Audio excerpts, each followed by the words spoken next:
Olá pessoal, tudo bem? E como prometido, Jânio Lima, mais uma vez aqui no canal Python DS, finalizando nossas aulas sobre estruturas de dados no Python. Hoje vocês vão ter uma aula bem legal, uma aula sobre a última estrutura de dados, que é a estrutura dicionários, mas eu acabei fazendo uma coisa aqui que eu juntei conhecimento de lista, conhecimento de tuplas, porque é muito importante conhecer essas coisas para você criar dicionários de maneira mais interativa, de maneira mais avançada. Então não ensinei só o basicão de cria aqui, usa uma chave, usa um valor, e isso é o dicionário. Não, se vocês entrarem na aula, vocês vão saber do que eu estou falando. Mas se vocês pesquisarem ou já viram um dicionário em qualquer outro lugar, vocês vão também saber. Chave e valor é a base para um dicionário, mas aqui eu ensinei a fazer direto com as chaves e valores, criar itens, inserir itens. Fizemos um exercício ali, bônus, para você aprender hoje, criar uma agenda telefônica, criar uma lógica de programação com aquilo que você aprendeu nas aulas passadas de loop while, de estrutura condicional, de manipulação de string, de interação com o usuário. Então essa aula está muito legal mesmo. Aproveitem o conteúdo que vocês hoje vão saber sobre dicionários e ainda reforçar de maneira prática o conhecimento que vocês já adquiriram nas aulas passadas.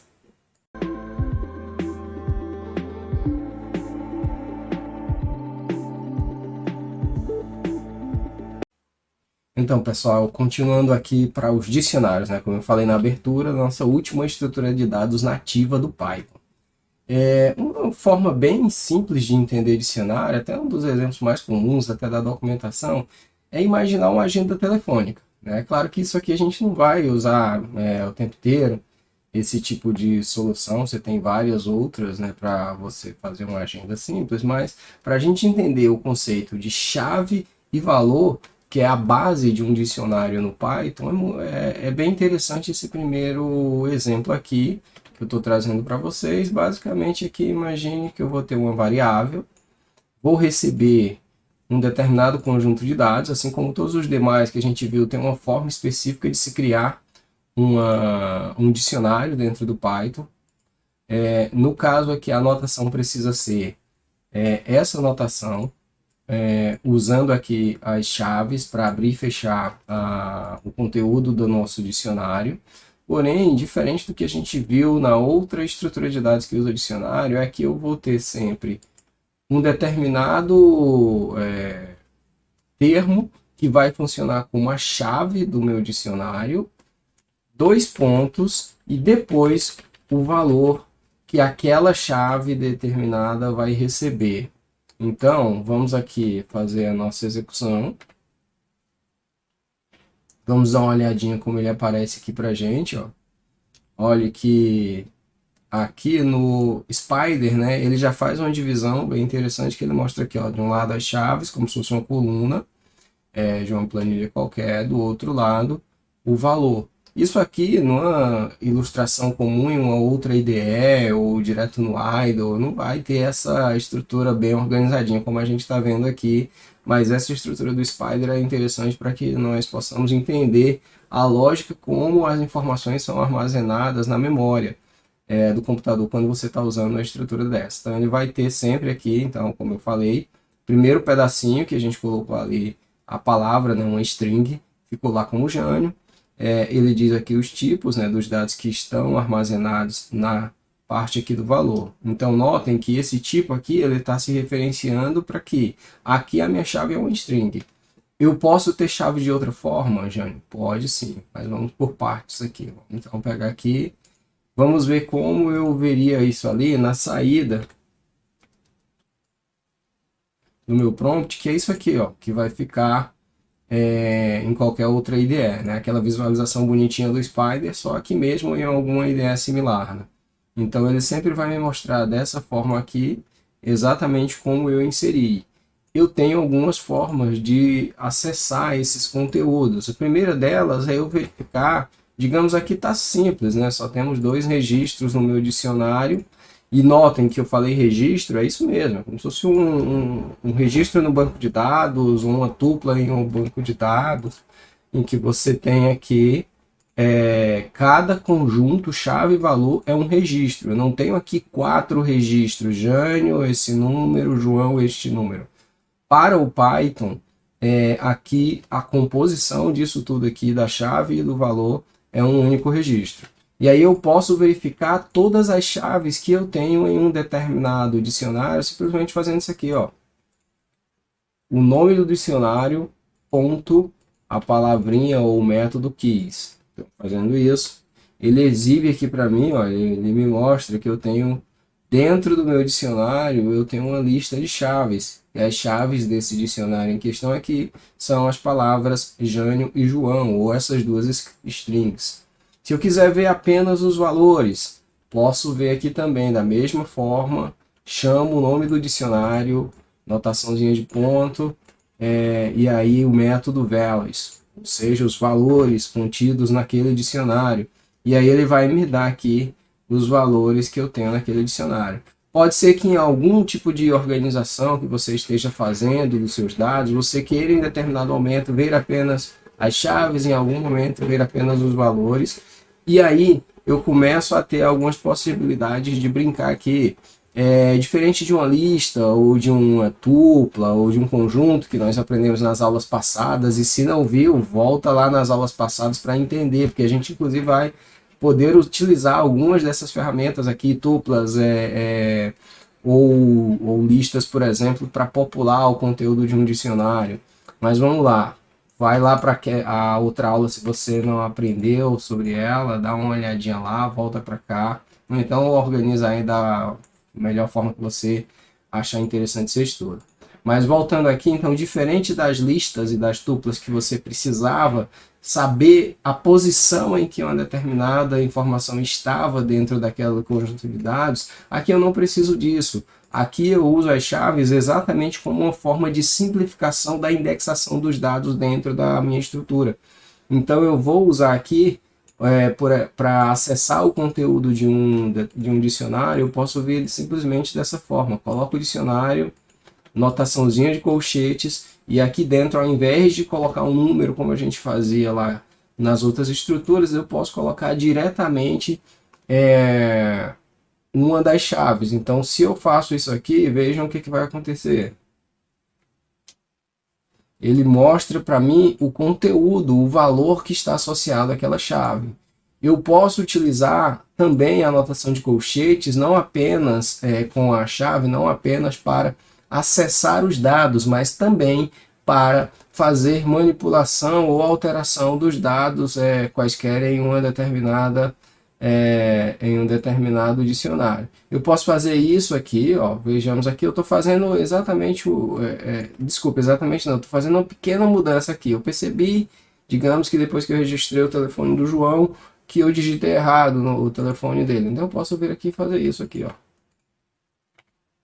E aí, se eu buscar novamente o nosso dicionário, vou por aqui, vejam que o telefone de João foi alterado. Então, eu consigo fazer isso. Eu posso fazer também, digamos aqui, que eu traga telefones e faça isso aqui, ó. Maria recebe 9911 2510. Aí eu jogo aqui. Eu não tinha uma chave com o valor Maria. Então, quando eu fiz isso aqui, e aí eu jogo meu print, então eu criei um novo registro. Então, eu posso de maneira iterativa, interativa, fazendo a criação de novos valores. Eu posso fazer aqui, vou pegar uma outra instrução aqui, como eu disse nas aulas passadas, eu sempre fujo do script, então vou fazer uma brincadeirinha aqui, ó. Vou fazer nome recebe o input. A gente viu isso aqui. Se você tem dúvidas sobre o input, lá acho que segunda, terceira aula mais ou menos do curso eu ensinei como você fazer isso aqui e qual é o significado disso. Digite o nome do contato. Aí depois eu vou vir aqui e vou dizer telefone recebe o inteiro do input, digite o telefone do contato. E aí depois eu posso fazer isso aqui, ó. Telefones, nome, recebe, telefone. Vamos ver o que vai acontecer aqui, ó.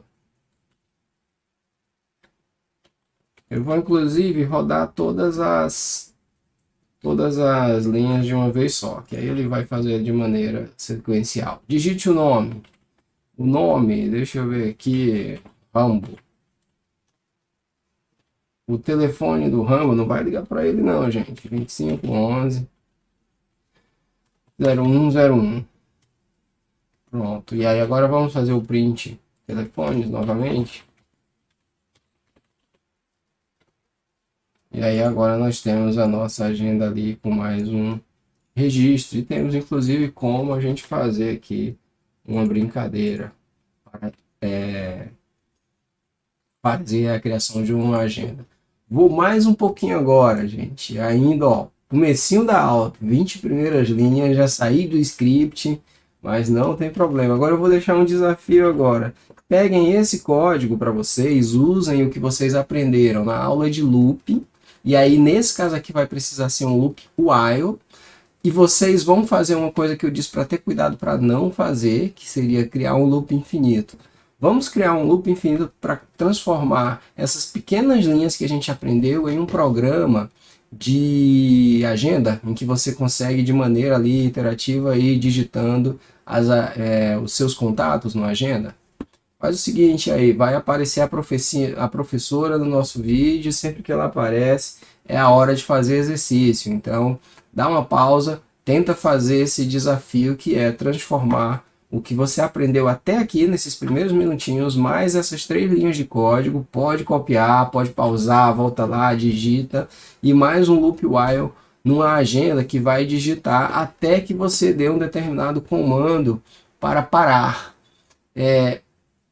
Essa parte talvez eu não tenha dado, mas assim, usa loop while, usa if, usa o que eu ensinei agora e vê se você consegue uma solução.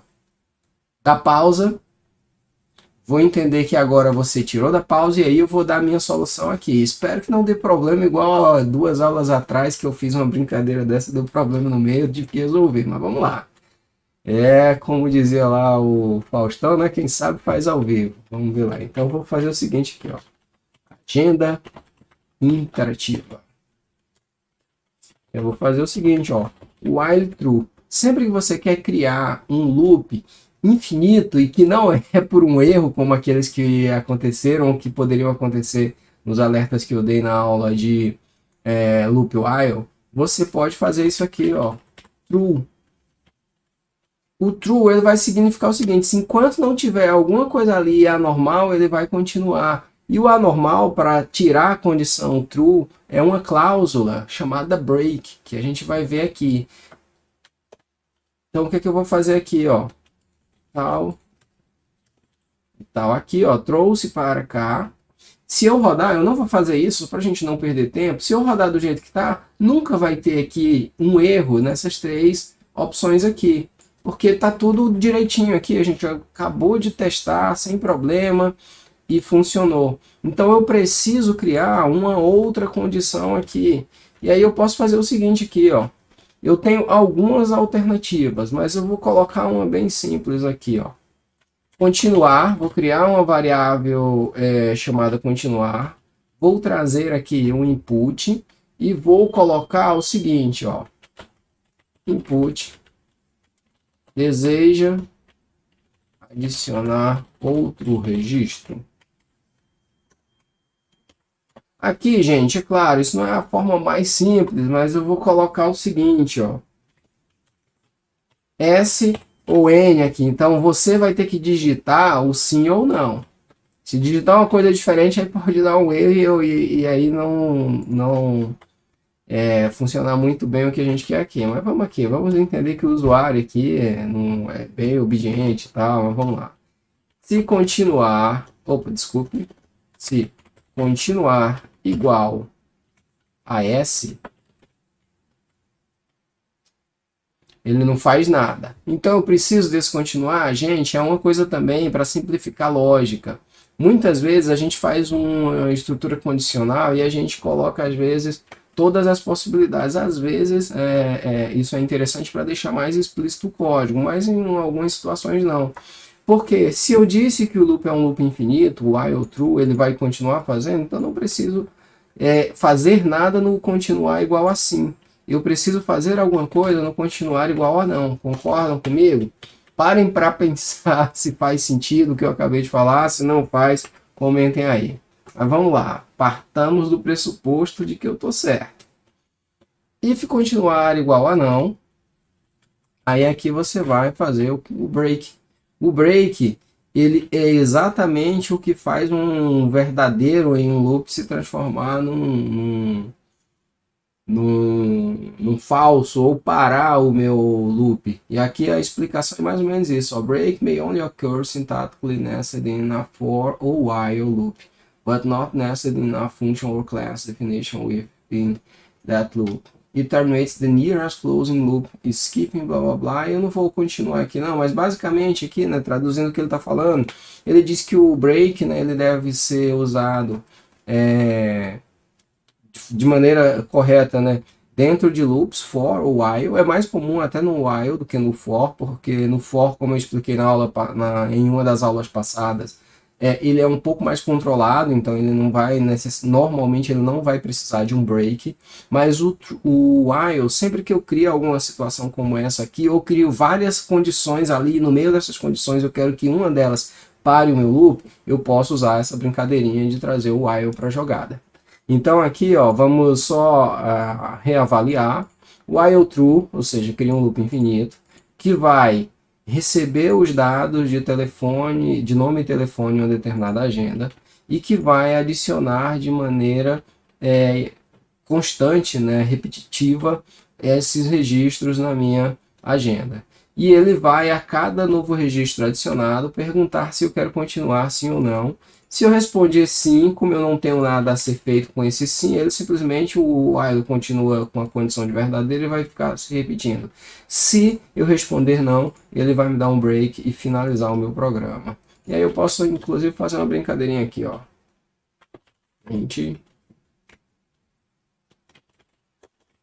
Programa, agenda, finalizado. Então vamos agora fazer a nossa agendinha, vamos ver se ela vai funcionar. Ó. Então estamos aqui, vamos pensar aí, Joaquim, telefone, 2525 1212. Deseja continuar? Sim. Aí vamos lá,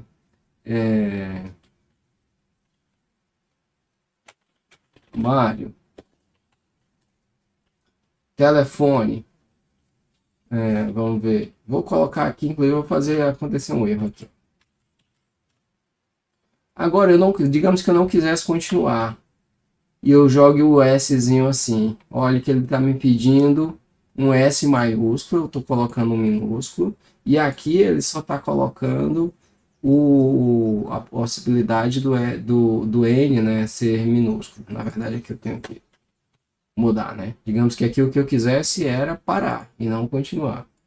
Então ele vem aqui, ele provavelmente vai me dar um erro aqui. Lembrem-se que eu já falei em alguns momentos que numa string, em programação, maiúsculas e minúsculas importam. Então, ó, vou dar um aqui, ó, ele vai continuar me pedindo, porque a condição está errada ali. Eu vou colocar mais uma pessoa aqui, sei lá, Romário,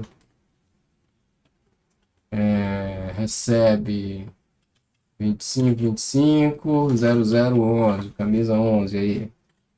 Aí agora eu vou fazer correto aqui. Então não, pronto, ele finalizou minha agenda.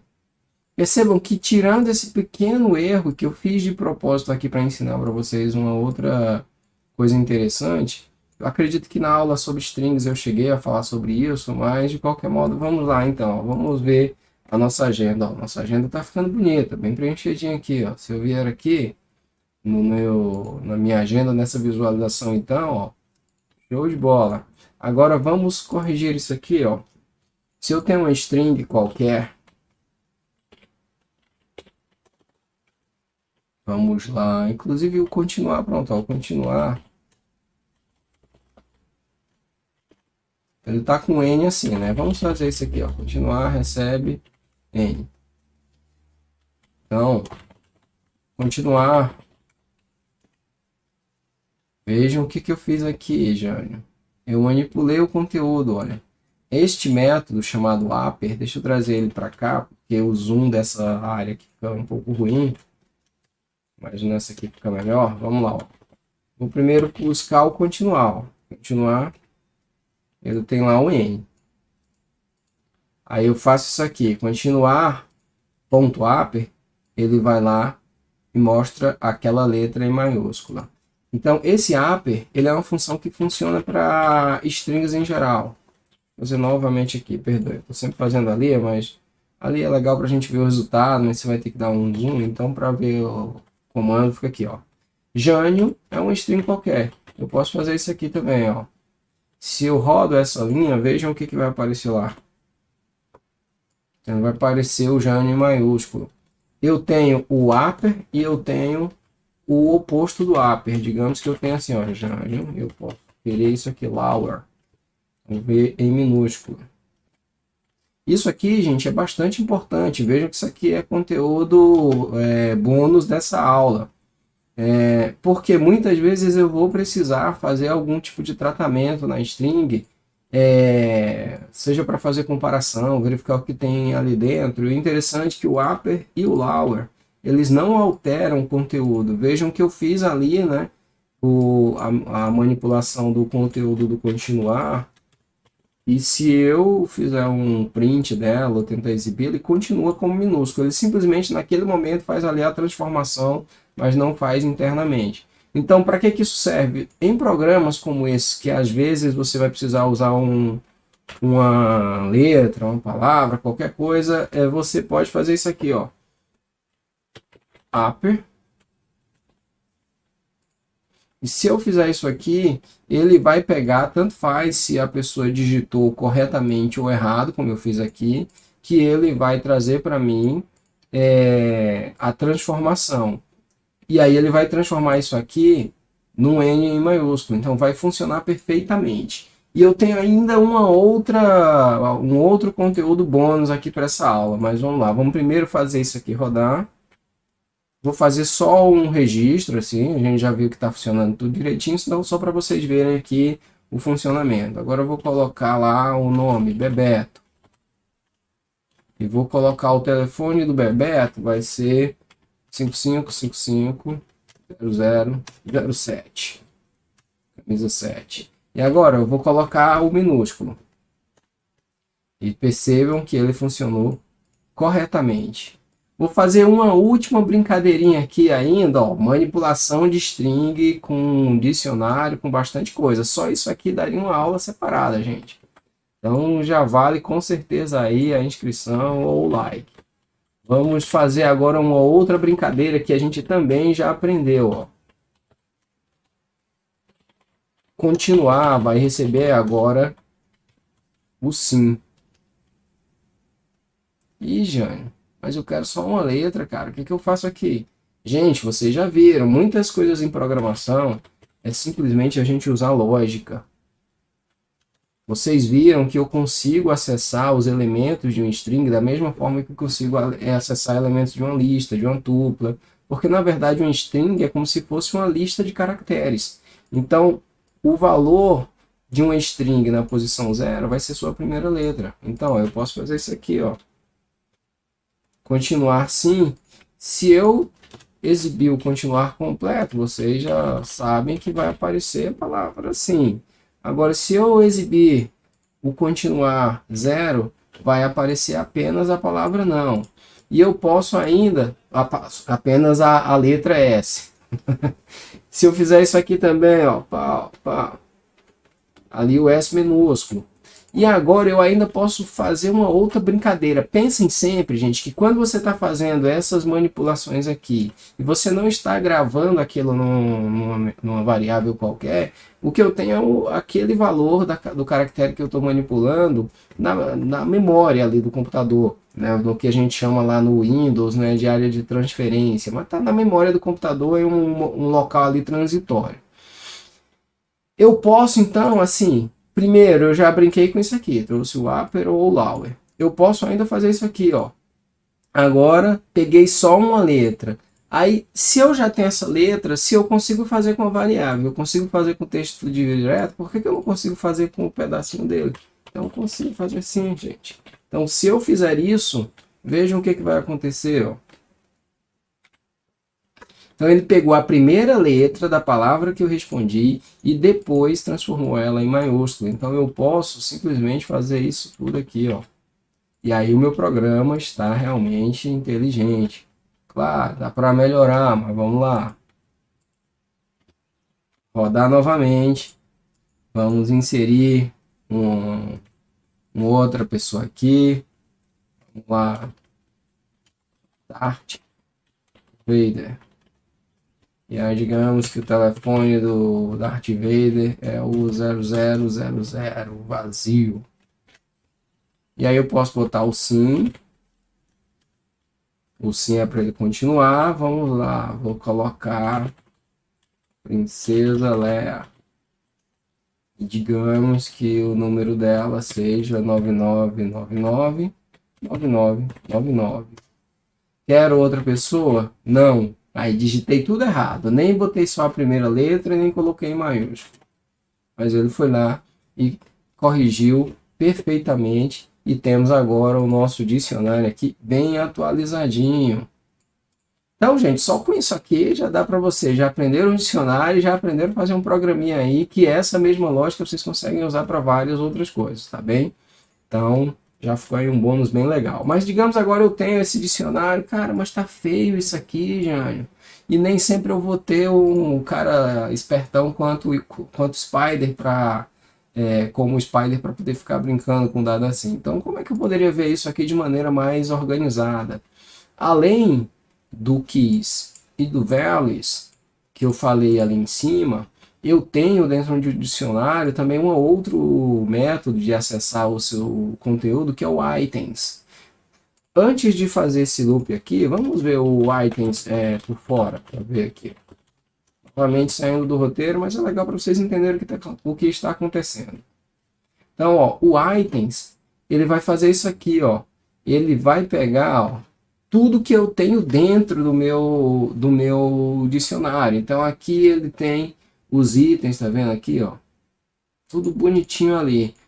Mas, quando eu faço uma interação com ele, eu posso agora brincar com as chaves e valores. Então, eu posso dizer isso aqui, ó. Para cada chave e valor dentro da estrutura items ou do resultado do método items de um dicionário qualquer, eu posso exibir aquele conteúdo. E vamos ver como é que ele vai fazer isso aqui, ó. E aí, ó, ele mostrou tudo bonitinho. Ficou ali, ó, chave e valor. Posso ver isso mais bonito, Jânio? Chave e valor, cara. O que é chave e valor? Vocês já entenderam o que é no contexto aqui, mas eu posso, claro, deixar isso mais visualmente atrativo, fazendo um relatório da minha agenda telefônica, desse jeitinho aqui, olha. Então, o nome Jânio tem um telefone tal, o Rambo tem um telefone tal. Posso aqui fazer o que a gente já viu ali, em que seria novos registros. Esse aqui eu não vou fazer, que a gente já viu lá. Mas eu posso também fazer a exclusão de um determinado registro aqui. Então vamos lá, como é que eu excluiria? Eu chamo aqui a cláusula del e passo o meu dicionário aqui. Então vamos lá, ó. Então antes nós tínhamos aqui o João estava ali logo no comecinho do nosso dicionário. Agora vamos fazer de novo. Não vou nem dar esse print aqui não, como o nosso dicionário já está maiorzinho, eu vou repetir essa parte ali de cima. Então percebam que o registro do João foi excluído do nosso dicionário. Dá para conferir por aqui também. Excluído. Posso fazer uma checagem, eu olhei ali visualmente, mas e se eu quiser verificar de uma outra forma? Olha, eu posso ver aqui, ó, João em telefones, e aí ele deu um false. Jânio em telefones, e aí ele deu um verdadeiro, true, porque o nome João não está, mas o nome Jânio está. Com isso aqui, gente, ó, vai fazendo aí, vai juntando o desafio. Tem 2 desafios aqui legais, esses eu não vou responder na aula, mas responde aí por conta própria e diz para mim se vocês conseguiram. Você pode, dentro da sua agenda aqui, ou criar uma outra funcionalidade similar a essa, em que você pode fazer busca de conteúdos, usando isso aqui. Basicamente, você faria ali o nome que você quer buscar e ao invés de você inserir, você fazia uma verificação se aquele nome está na lista, e se o nome estiver na lista, você exibir ali o telefone daquele determinado nome. Então, esse é o primeiro desafio, é uma busca dentro da sua agenda telefônica. O segundo desafio é o de excluir registros da lista, e aí você vai excluir dessa forma aqui. Então, também só fazer um loop ali que vai perguntar, vai lá pedir o registro que você quer excluir, confirma, se você confirmar, ele exclui o registro.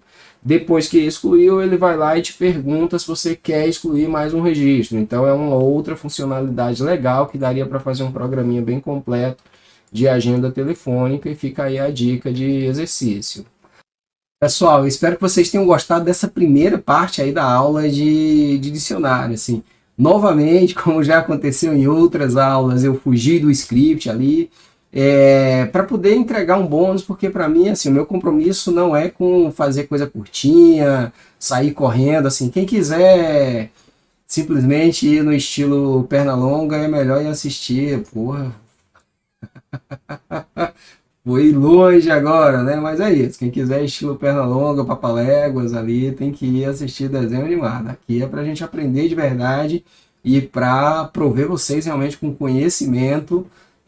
Então, aproveita o conteúdo. Fiz o corte aí no momento que eu vi que tá legal para a gente separar parte 1 e parte 2 desse conteúdo. Na próxima aula já está pronta, já vou lançar as duas aqui, uma agora e vocês acabaram de ver, e a outra já está aí agendada no canal. Deixa a notificação ativa para daqui a alguns dias você já continuar e emendar no conhecimento, tá bom? E aí a gente finaliza a estrutura de dados, as estruturas de dados na aula que vem, tá bom? Faz o compartilhamento desse conteúdo, né? Segue o canal, esse recado aí a gente dá o tempo inteiro, porque é realmente um incentivo para continuar gerando conteúdo de qualidade para vocês. Um abração.